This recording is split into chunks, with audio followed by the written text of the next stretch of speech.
the cost and benefits of immigration arises from redistribution mainly. And it's actually going from active people to inactive people, and from the well-educated to the low-educated. That's actually how it happens. That's 80% of the story.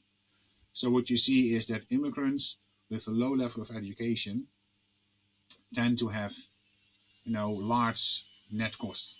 And well-educated immigrants, for example, people coming from Britain, they over their lifetime they make a net contribution, present day value of 200,000 euros or something like that.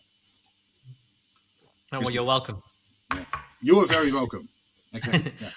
Yeah. So that's one of the differences. So education level, and we found for example, there was a study a few years ago for the United States, and you see exactly the same kind of figures. People need at least bachelor's level in order to have a positive contribution to the welfare. Oh, that's an interesting rule of thumb. So Yeah.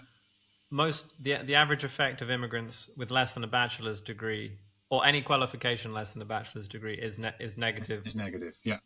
For a Dutch person, a born native Dutch person, a somewhat lower level, vocational education level is good enough.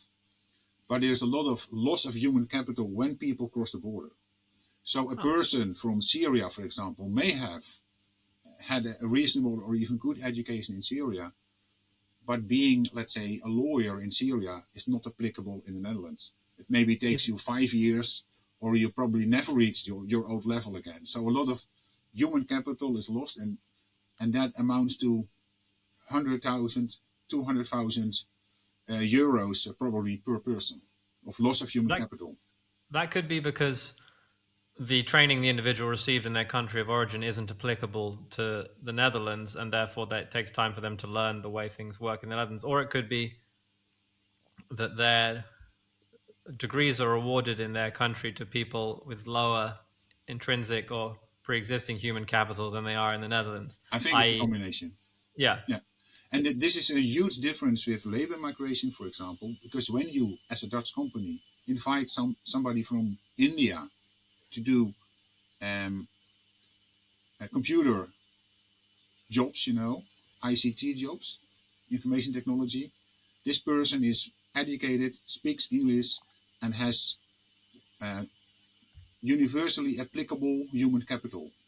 This person can work in the United States, in Guam, in the Netherlands, in the UK, and then the loss of human capital is probably zero or very small. But this is not what happens with asylum seekers, for example.